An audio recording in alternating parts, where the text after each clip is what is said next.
में मेरे साथ मौजूद अश्विनी कुमार पप्पू जी, भगवंत पाल सिंह सच्चर जी, विकास सोनी जी, सतीश पबलू जी, संदीप शर्मा जी, रवि प्रकाश आशु जी और इस ऐतिहासिक और पवित्र नगरी अमृतसर के मेरे पत्रकार दोस्तों। साथियों, आज एक बेहद महत्वपूर्ण विषय पर आपसे संवाद करने के लिए कांग्रेस पार्टी की ओर से मुझे भेजा गया है। देश में एक साथ आज 30 जगहों पर पत्रकार वार्ता हो रही है ताकि आपको बताया जा सके कि 7 सितंबर से जो भारत जोड़ो यात्रा राहुल गांधी जी के नेतृत्व में निकलने जा रही है वो कितनी महत्वपूर्ण है और क्यों उसकी ज़रूरत आन पड़ी। आपने सुना होगा कि कल राहुल जी ने रामलीला मैदान में जो हल्ला बोल रैली को संबोधित किया, उसमें उन्होंने कहा कि ना विपक्ष को संसद में बोलने दिया जा रहा है, ना उसके संवाद के जो दूसरे रास्ते हो सकते थे उसमें कोई गुंजाइश छोड़ी जा रही है। मीडिया पर दबाव है कि जनता की तकलीफ़ों और विपक्ष की बातों को सामने न रखे। ऐसे में सीधे जनता के बीच जाकर इस देश के हालात पर बात करने के अलावा कोई चारा नहीं है। भारत जोड़ो यात्रा के पीछे मकसद ये है कि लोगों को ये बताया जाए कि इस देश में स्वतंत्रता आंदोलन के हमारे शहीदों ने जो कुर्बानियाँ दी थी, जिस भारत के लिए कुर्बानी दी थी, उन सारे विचारों को आज नष्ट किया जा रहा है। इसी जलियांवाला बाग में जो हमारे पुरखों ने शहादत दी थी, उन्होंने जिस भारत का सपना देखा था, उस सपने की हत्या करने का प्रयास इस देश की मौजूदा भारतीय जनता पार्टी के नेतृत्व में चल रही सरकार कर रही है। उसके खिलाफ जनता को जगाने, बताने, आप जानते हैं कि इस समय देश का क्या हाल है, आर्थिक स्थिति क्या है, आपसे छिपी नहीं है। जिस तरीके से बेरोजगारी 40 वर्ष के सबसे उच्च शिखर पर है, महंगाई सबसे ज़्यादा बढ़ गई है, उस पर कोई चर्चा इस समय करने को तैयार नहीं है। सरकार जवाब देने को तैयार नहीं। हमारी जो पूरी अब तक की उपलब्धियां रही हैं उसको नष्ट करने की कोशिश की जा रही है। यूपीए शासन में 23 करोड़ लोगों को गरीबी रेखा से ऊपर उठाया गया था और आज हालत ये है कि 27 करोड़ लोग वापस गरीबी रेखा के नीचे चले गए। ये सरकार बार बार दावा करती है कि 80 करोड़ लोगों को मुफ्त राशन दे रहे हैं। दरअसल वो इस बात को मानने को मजबूर है कि 80 करोड़ लोग इस देश के इस हालत में नहीं हैं कि वो 2 रोटी कमा सकें। वो ये हकीकत है, ये कोई अच्छी बात नहीं है।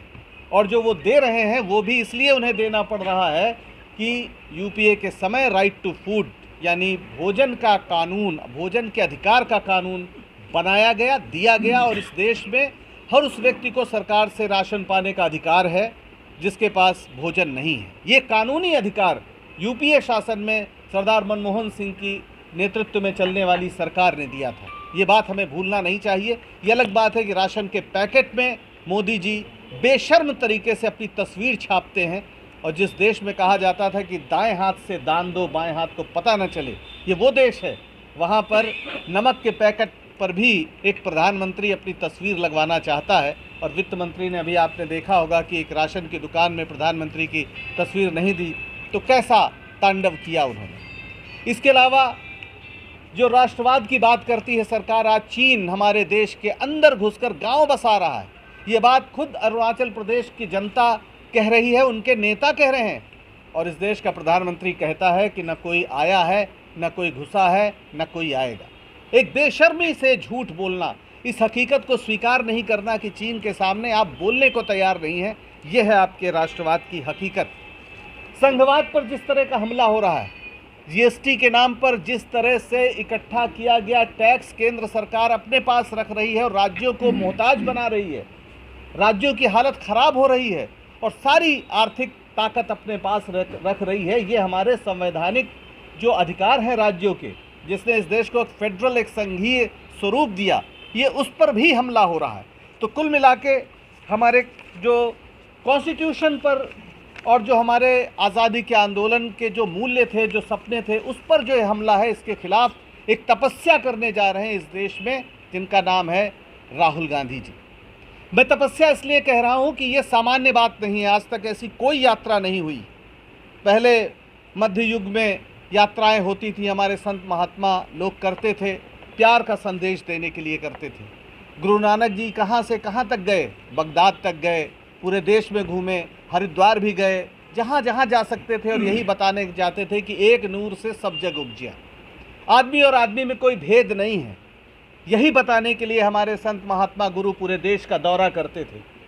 और आज एक सरकार ऐसी है जो आदमी और आदमी को लड़ाकर, रक्त का कुंड बनाकर उसमें किलोल कर रही है, और उसी के खिलाफ संत महात्माओं के उन चरणों की धूल को अपने माथे पर लगाने के लिए, उन्हीं के रास्ते पर चलने के लिए राहुल गांधी जी छोटी मोटी नहीं, 3,500 किलोमीटर से ज़्यादा की पदयात्रा करने जा रहे हैं। ये इतिहास है, आज तक किसी ने भी ऐसी यात्रा राजनीतिक व्यक्ति ने तो नहीं की।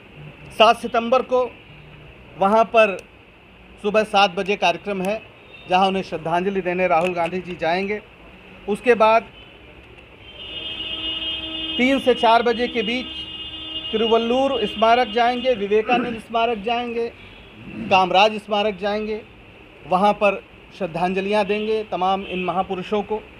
4 बजे महात्मा गांधी मंडपम है, वहाँ पर एक प्रार्थना सभा का आयोजन होगा, जहाँ पर मैंने जैसा बताया कि मुख्यमंत्री स्टालिन जो हैं वो राहुल गांधी जी को एक तिरंगा भेंट करेंगे, जो एक तरह से इस देश में के जो संघवाद है, जो फेडरल स्ट्रक्चर है, उसको बचाने का एक प्रतीक है। जहाँ एक दूसरी पार्टी द्रविड़ मुनेत्र कड़गम जो है वो कांग्रेस के नेता को तिरंगा दे रही है, और ये प्रतीक है कि किस तरीके से आज़ादी के आंदोलन के दौरान पूरा देश जब एक हुआ, एकजुट हुआ, तो उसमें इसी संघीय भावना, संघीय ढांचे की सुरक्षा की भावना भी महत्वपूर्ण थी, और उस पर आज हमला हो रहा है, उसको बचाने की लड़ाई।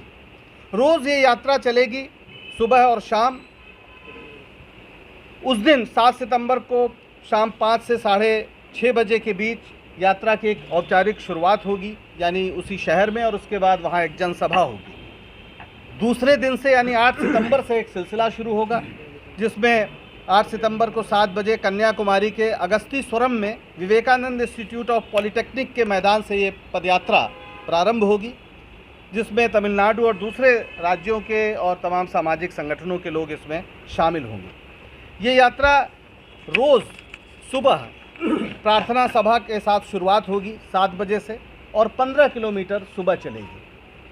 उसके बाद राहुल गांधी जी और जो हमारे तमाम अन्य नेता हैं वो स्थानीय लोगों से मिलेंगे, यानी 15 किलोमीटर चलने के बाद वो कहीं पे हाल्ट होगा, जहाँ पर स्थानीय लोगों से मेल मुलाकात, बातचीत, आराम थोड़ी देर, और इस संवाद के बाद शाम को फिर 10 किलोमीटर की यात्रा होगी, जो करीब 3:30 बजे के आसपास शुरू होगी और 7, 7:30 तक ख़त्म हो जाएगी।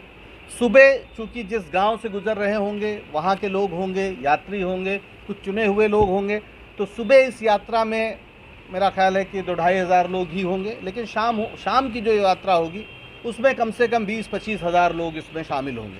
ये इस तरह से बनाया गया है प्रोग्राम कि सुबह स्थानीय जहाँ से गुज़र रहे हैं वहाँ के लोग रहें, उनके साथ बातचीत हो ज़्यादा से ज़्यादा, और शाम को पार्टी के और तमाम लोग उसमें शामिल हो। तो रोज़ ये यात्रा इस तरह से चलेगी, और रात में जहाँ पर विश्राम होगा वहाँ पर चौपाल होगा, तमाम सांस्कृतिक कार्यक्रम और इस तरह की तमाम भारत जोड़ो से जुड़े हुए तमाम और गतिविधियाँ होंगी, पौधे लगाए जाएंगे।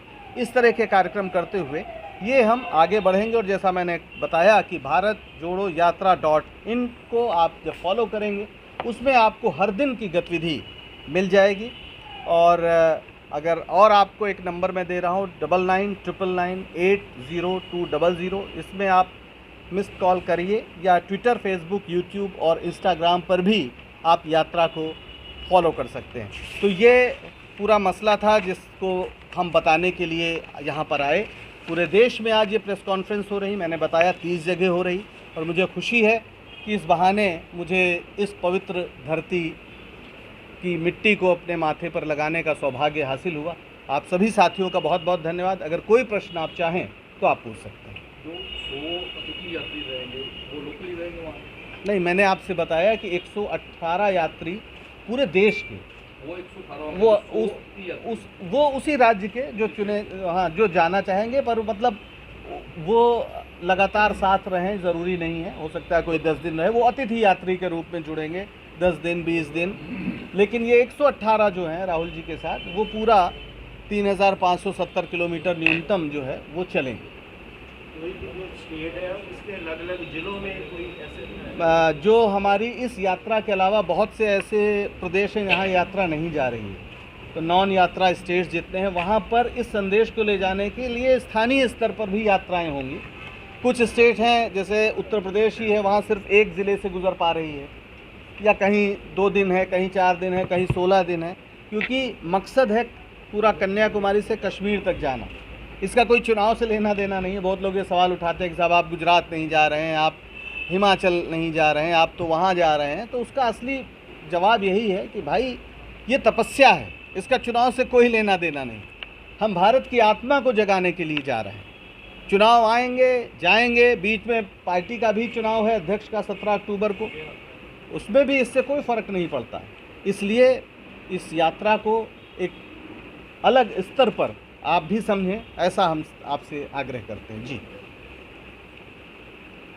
कोई और प्रश्न? इसके बीच जब आप 3 महीने का लगभग 90 डेज हो गया, 30 से 35 किलोमीटर रोज की यात्रा होगी। जी जी, तो उस दौरान कोई रैली वगैरह भी, जैसे आपने कहा सांस्कृतिक कार्यक्रम, मैंने आपसे कहा कि पहले जब यात्रा जाएगी तो सुबह 3 घंटे के बाद दिन भर का जो समय होगा उसमें लोगों से मिलना जुलना, जैसे मान लीजिए कहीं व्यापारी संगठन है, मजदूर संगठन है, महिलाओं के संगठन हैं, या मछुआरों के संगठन हैं, बुनकरों के संगठन हैं, राहुल जी इन सबसे सुनेंगे, सबसे मिलेंगे, सबसे बात करेंगे, रोज़ ये कार्यक्रम करेंगे।